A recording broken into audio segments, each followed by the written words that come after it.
If you're an American currently living abroad, what is one time that made you realize that America really messed you up? I'll go first.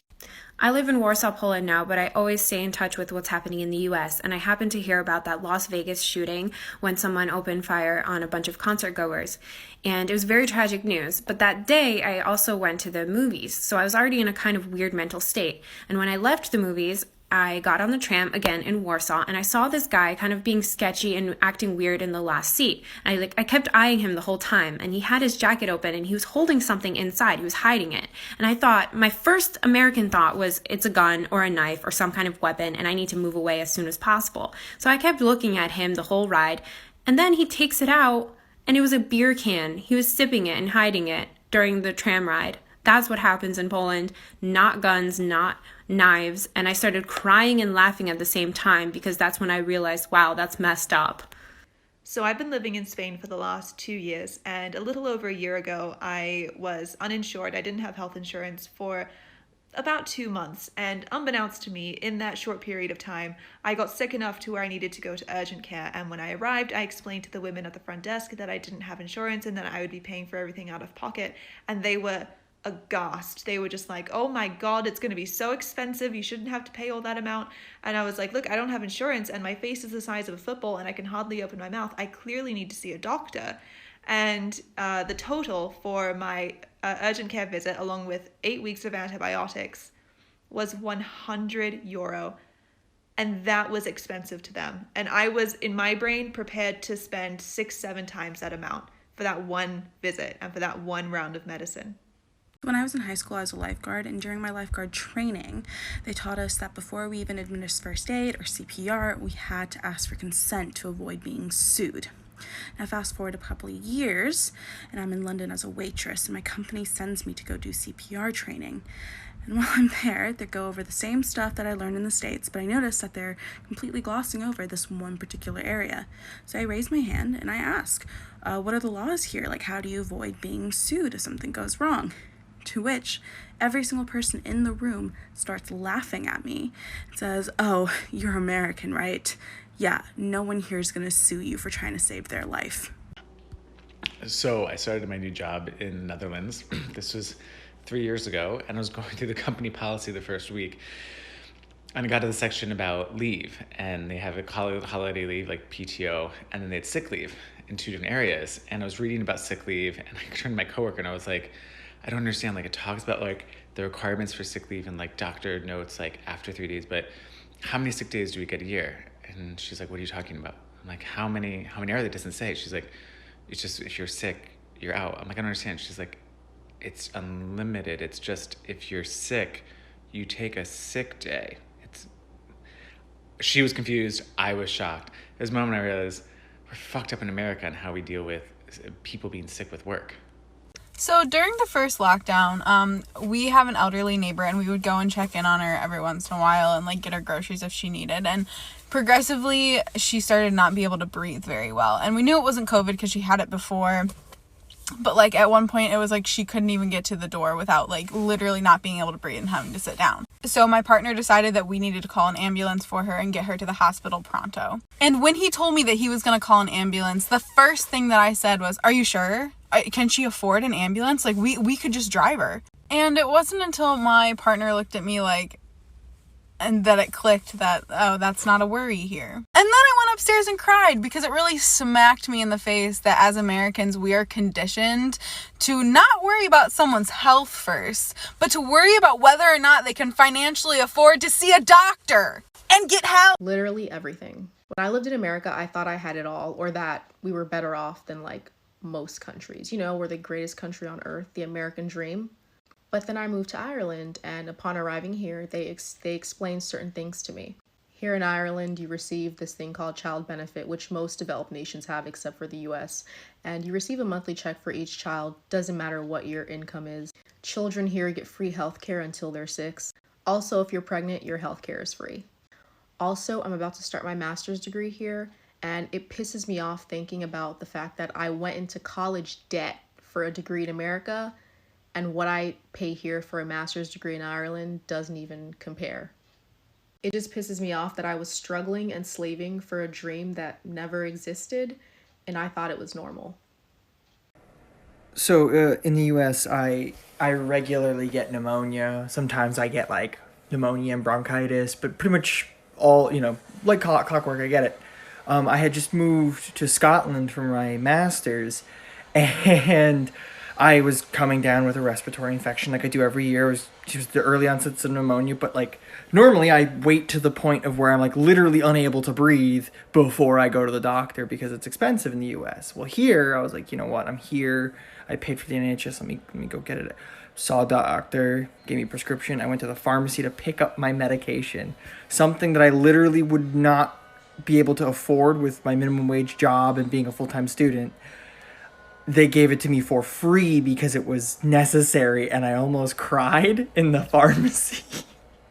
Like tears were welling in my eyes. So I don't live abroad anymore, but for half of 2018, I lived in Germany, and I have so many stories. The town that I lived in had like a main plaza area, and there was a cafe in that plaza, so a couple of my other American friends and I decided to try it out one day, and there was a construction site nearby. We heard a really loud bang, and, we kind of assumed that someone had fired a gun, and so we, ducked for cover, and then we were looking around frantically, trying to find, a place that we could run to or hide to get out of the situation, and then we realized that no one had shot a gun. No, it was a loud bang from the construction site. That's it. That's all it was. We'd been speaking in English, and we all have really obvious American accents, so all the Germans around us gave us these really sad looks, like, oh, these poor, poor Americans. So just for a little context, I live in Latvia now, but when this happened to me, I was working in the UK as a bartender. And my coworkers and I were talking about gun violence in the US, and they were kind of making jokes like, oh, I'm surprised you graduated and you didn't get shot first and stuff like that. And I guess I was trying to defend it, so I was saying, it's not as bad as the news makes it seem.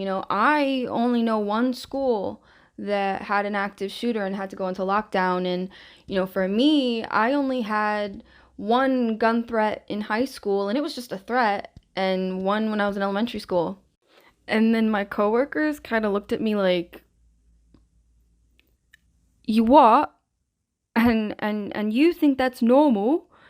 And I was like, yeah, it's not even that bad. Oh, when I first moved to New Zealand, all my friends were German au pairs, and at one point I was talking about the Pledge of Allegiance, and they were like, Celeste, what are you on about? What on absolute fuckery are you talking about? And I was like, you guys didn't have to swear loyalty to your country before you started school?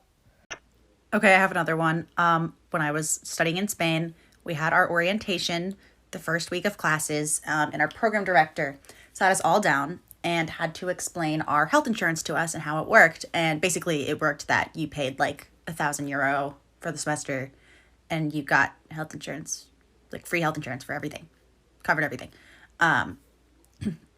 And she had to sit us down, and she had this big group of Americans in a room, and she was like, listen, if you are sick, go to the doctor. And we were all like, yes. And she was like, no, Americans don't go to the doctor. You won't go to the doctor when you're sick. So I have to tell you every year to do this, and still kids will just put off going to the doctor because you're used to just pushing through illness. No matter what it is, I don't care if it's a cold, go to the doctor. And she had to actually spell that out for us. I'm a U.S. citizen currently living in Costa Rica. We have to be careful about the use of the word American since the Americas are continents. Anyway, I have so many examples of how the U.S. fucked me up, specifically Florida. We got to Costa Rica the second weekend in November, obviously still deep in the throes in the US with COVID. And coming from Florida where there's so many anti-maskers and COVID deniers, it was surreal to go to these establishments here where everyone's following the Ministry of Health's rules. There's hand washing stations outside of every establishment. There are people taking your temperature to go into grocery stores and certain restaurants. People are giving you distance. Everyone is compliant with masks. And I found myself so defensively postured, ready to argue because I had gotten into so many arguments in Florida with anti-maskers and COVID deniers. It's amazing when people don't politicize a virus. When I first graduated university about 11 years ago, I got a job at a French market research firm in Chicago. And so they had offices all over the place, and I worked with a lot of people in Canada. And I remember one of my colleagues just was like gone one day, and I hadn't heard from her for a while, and I just thought she got fired. Around a year later, she comes back to work, and I find out that, oh, she had a child. And she had been off for a year for her maternal or parental leave. And I was like, what?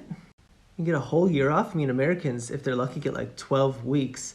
I remember a lot of teachers from when I was a kid would save up their vacation days year over year if they knew they were going to have a kid so that they could actually take off a few months, and they'd have to use all of their vacation days to do this.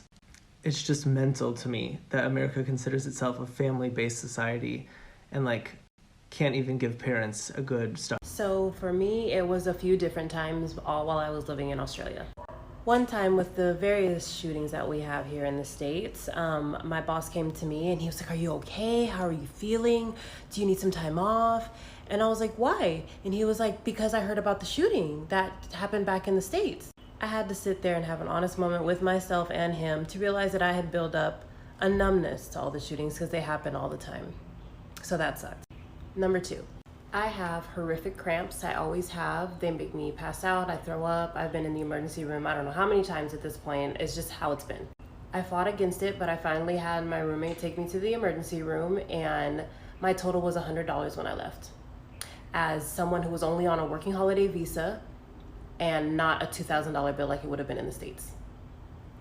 So we live in Ireland, and our oldest is in senior infants, which is the equivalent of the second half of kindergarten. She did kindergarten back in the States.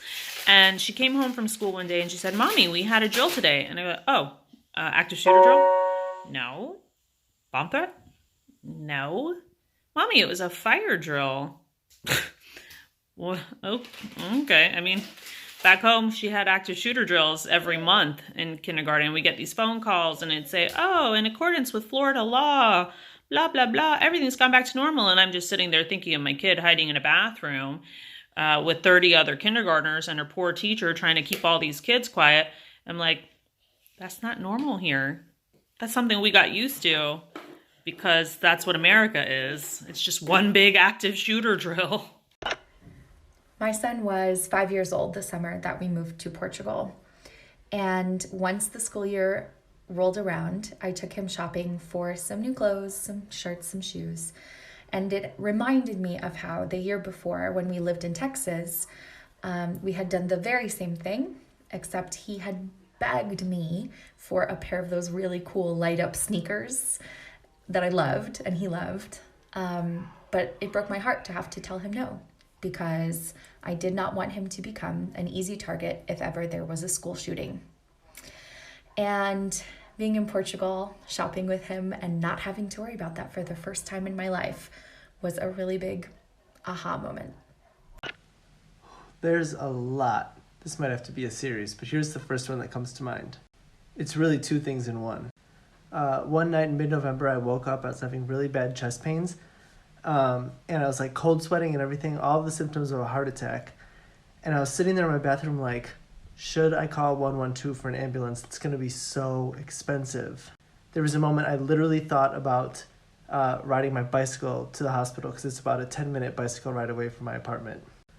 I called the ambulance in the end. It was completely covered by my insurance. After I had the heart attack in the hospital, it was around 5 or 6 in the morning when I woke up. And I remember the first thing I thought was, I need to get my phone. I have to tell my boss I can't come into work today. I mean, the first thing wasn't like calling my mom. It was literally calling my work because I didn't want to get fired. I wasn't going to get fired in the Netherlands for that. Oh, I've got a couple. So I'm from Los Angeles and now I live in Austria. And basically when I first started working here, they were like, you get 25 days vacation, Fridays off early, and if you're sick, don't come into work. And I was just like, I was floored. Because in the US, you only get 10 days vacation and like 5 sick days, and you don't get Fridays off early. You better work your ass until it's 9 p.m. On top of all of that, all my friends here have like 2 masters, 3 PhDs, etc., etc., etc., because education here is actually free. Amazing. What an amazing concept. In addition, I have yet to see a large homeless community out in the open here in Austria because the government actually offers some social support. A lot of social support. In LA, you have villages, streets, blocks full of homeless people because our government doesn't care about us. And here, people like don't measure their worth off the car they drive. Okay, so I live in New York now, but I used to live in England. And one time I was out at this bar with my friends, and these two cops walked by. And one of my friends was like, oh, I wonder why there are cops out right now. And I looked at the cops and I got really confused. And I was like, those are cops? And my friends were like, yeah. And I was like, they don't have guns. And everyone was like, why would they have guns? They were like so aghast at that question. And I realized in that moment and learned that guns, there are so few guns in the UK, and it's such not an issue that like the everyday cop does not carry a gun. And I was just, there are houses in America that have seen more guns in them than a fresh vegetable. It blew my fucking mind. I think about it all the time. I hate guns so much. Okay, so I'm not currently living abroad, but I did live in Australia for a few months. And one night while I was there, I got a little bit too crazy and I ended up on public transportation without a phone. And I had to find my way back to my apartment and I got lost. And while I got off the tram to get onto a different tram to take me home, a middle-aged gentleman came up to me and I immediately went into attack mode and I was like going to kill him. And he was like, no, I was just going to tell you which tram to take to get back to Preston. And that was when I realized that in Australia, I didn't need to be afraid. Like, granted, take precautions, but I didn't need to be afraid of every man. But in America, I still am. I get a lot of anxiety when I go into big places like shopping malls or movie theaters or really anywhere where a mass shooting has taken place in the United States. So like even here in the Netherlands, if I go to the Hoogkaterijnen Mall in Utrecht, I will be like looking all over the place for where the exit is all the time, just in case someone comes in and decides to shoot up the place, which is probably really unlikely to happen in the Netherlands. Same thing for movie theaters. When I go into the hall where the movie's playing, where are all the exits? There's this like security awareness campaign that started in the US after 9/11 where it's like, if you see something, say something. And I think that's a lot of pressure to put on your entire fucking population. Basically turned us into a bunch of nervous people ready to be shot at any moment. And you like need to have a plan. I could do so many of these. Okay, I'll just pick one. So I lived in China for 11 years.